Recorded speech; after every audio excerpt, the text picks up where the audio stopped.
Hello and welcome back to the webinar series on Pirkei Avos, on the ethics of our fathers.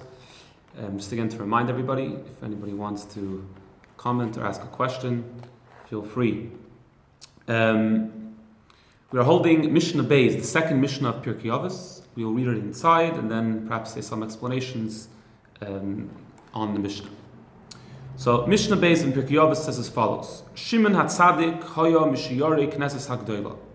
Shimon HaTzadik was from the leftovers, literally, of the Anshe Knesses HaGdoila, which we mentioned in the last Mishnah. He was one of the last. He was one of the last who held on to the Messiah, who had all the traditions that were passed on from generation to generation, all the way till the Anshe Knesses HaGdoila. So Hu Haya Omer, he used to say, and whenever the Mishnah will say that, we'll say that quite a few times as the Mishnayos go on. So Hu Haya Omer means that he used to say this very often. This is one of the things that he would repeat often. So he would say the following: Al shloisha dvarim ha'olam oimet. On three things the world stands. Al ha'Torah, v'al ha'avoda, v'al gemilas chasadim. On Torah, on avoda, and gemilas chasadim means kindness. So what that means is that the world stands. That means that the world was created for that reason, and that's the reason why the world keeps on existing. Why these three things, and how do we know these three things?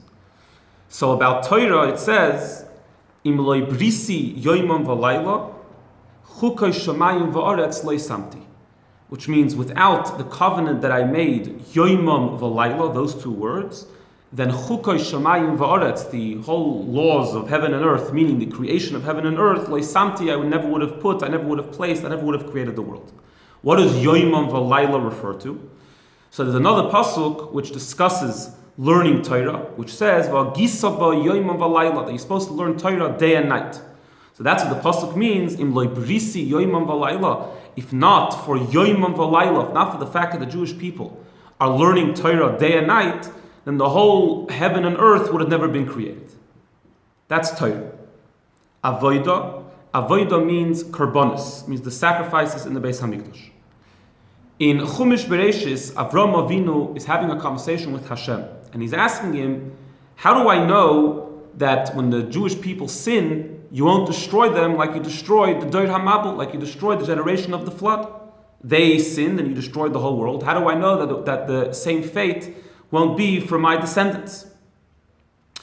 He said, in the expression of the pasuk, he says, "Bameh Eida." How do I know?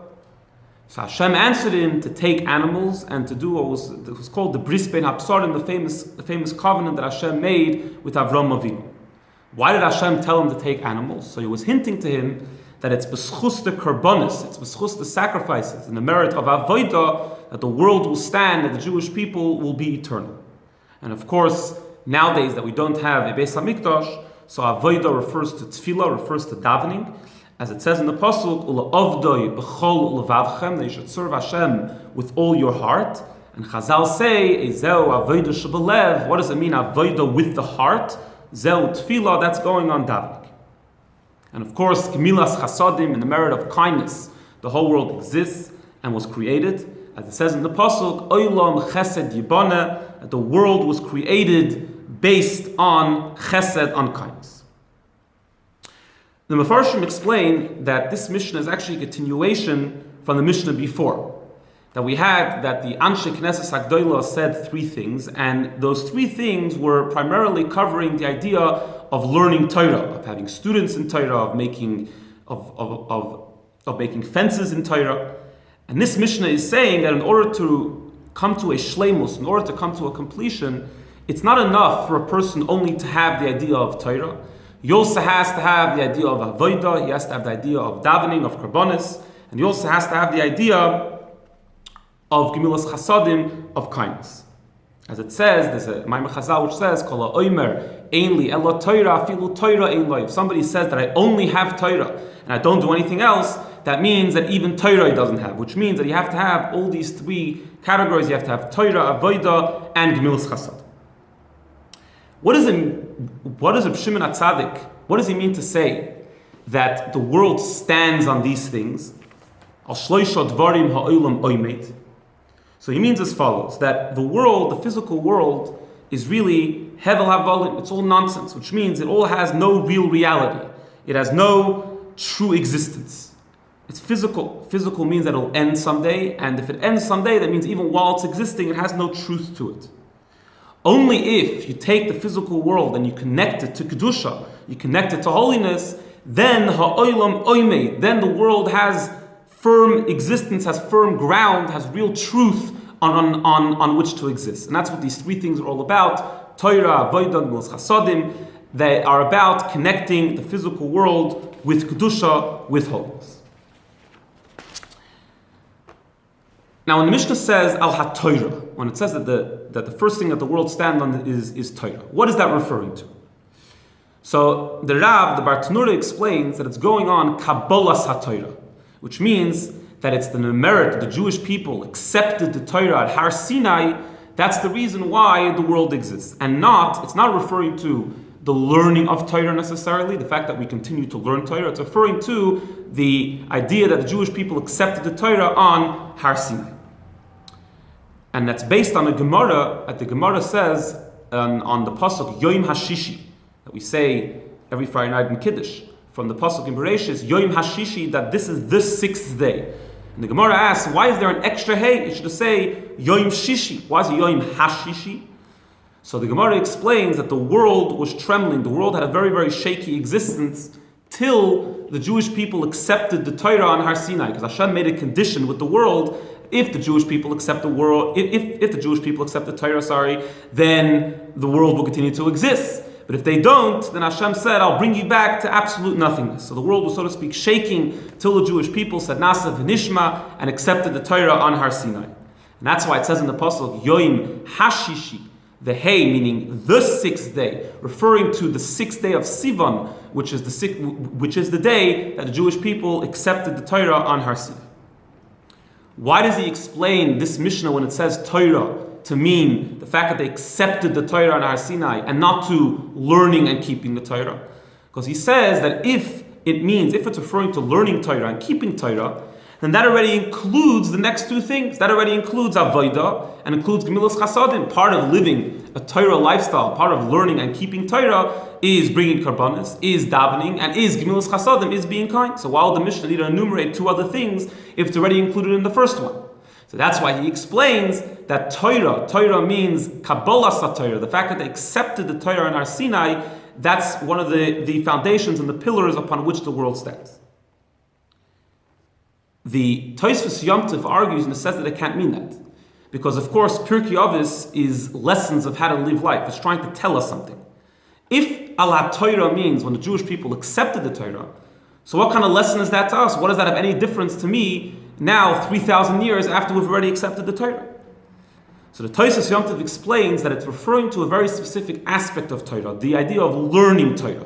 Not so much keeping Torah and keeping the mitzvahs, but it's referring to learning Torah on a purely intellectual level, and that's what the Mishnah is referring to. That one of the pillars that the world stands on is al Torah, on the fact that Jewish people study Torah.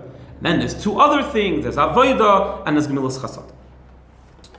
So the obvious question is, if the world only survives based on these three things, so first of all, how did the world survive till Matan Torah came along, and till the Beis Hamikdash came along, where they were able to bring karbanos? And also, how does the world survive after the Beis Hamikdash is destroyed?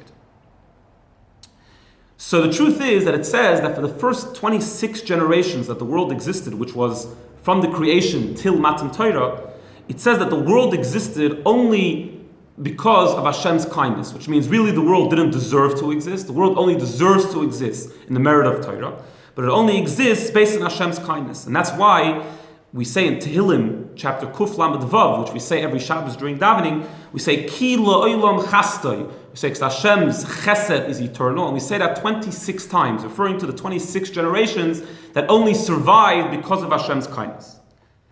And in terms of the Beis Hamikdash, regarding the Beis Hamikdash, it says that the Beis Hamikdash was actually made before the world was even created, because as the Mishnah says, the whole world only exists based on the avodah that happens in the Beis Hamikdash. The Gra explains that Bizman HaGolus, the time of exile, we actually are missing two of these pillars. We're missing Torah and we're missing Avodah. Because he quotes a pasuk in Megillas Eicha, which discusses the Churban Beis HaMikdash, which says, Ve'ein Torah. Part of the destruction was that the level of Torah study diminished tremendously. And of course, we don't have Avodah, we don't have the sacrifices, which is why in the time of exile, the world is so shaky, it's so trembling, so many terrible things happen because we're missing these two pillars. Based on that, he explains why we say, every day in davening, we say, Sheyibana Beis HaMikdash, Imheirav Yameinu, V'sein Chelkeinu B'soirasecha. What is that? What is the connection between rebuilding the Beis HaMikdash and having a portion, V'sein Chelkeinu B'soirasecha, having a portion in your Torah? So he explains that this is the very idea. That when we'll have the Beis HaMikdash, that will be back the Avodah, we'll get back the sacrifices. And the same Chalkeinu M'Soirasecha will have in a complete way the idea of Torah, the idea of studying Torah, and that's why it will be a time of redemption, because we'll have fully all three pillars upon which the world stands on, Torah, Avodah, and Gemilas Chasad. When the Mishnah says Gemilas Chasadim, which means kindness, so why doesn't the Mishnah say tzedakah, which means charity? So the Rishonim explain that tzedakah is very, very limited. Tzedakah means, first of all, it has to be someone who's alive when you give charity. And also it means only to a poor person, someone which needs money. Gemilas chasadim is much more of a general term. It means doing kindness in general, which can be even to someone who's not alive. Burying somebody is considered a kindness to that person. You could do kindness to someone who's rich. You could do kindness with things which have nothing to do with money. So it's much more of a broader idea, much more of a broader pillar upon which the world stands on. And of course it says Gemilas Chasadim. It says Gemilas Chasadim B'loshen Rabim, plural. Why? Because when someone does kindness for somebody else, they're actually doing kindness for two people. They're doing kindness for the person which receives the kindness, he benefits from it. But they're also doing kindness for the giver. The person which does the kindness also benefits tremendously from doing that act of kindness. And finally, I'll just finish off with an interesting twist on the Mishnah, on an interesting pshat, and it says Al Shloisha Dvarim Ha'olam Oimed, which is obviously this is not the literal meaning, but it's just an interesting idea. That generally speaking, when it comes to physical things, the olam, the world, the general population, always tries to move higher. No one's ever happy with the amount of money that they have, or with the amount of physical pleasures that they have. They're always ready to go higher and higher and higher. The Mishnah, the Tana in the Mishnah is reprimanding us and saying that Al Shloisha Dvarim Ha'olam Oimed. There are three things that the world is the general population is very happy to be Oimed, just to stand still, just to be exactly where they are. And these three things in Torah, Avodah, Gemilas Chasadim, not necessarily do we always try to improve in them and always move up like we try to improve in physical things. So the Tana is trying to tell us that just like in all worldly matters, we always try to go higher, so too when it comes to the idea of Torah and mitzvahs and Torah, Avodah, and Gemilas Chasadim, these three pillars upon which the world stands, we shouldn't be oimed. We shouldn't just stand in one place, stand still. We should always try to grow and go higher. Have a great day.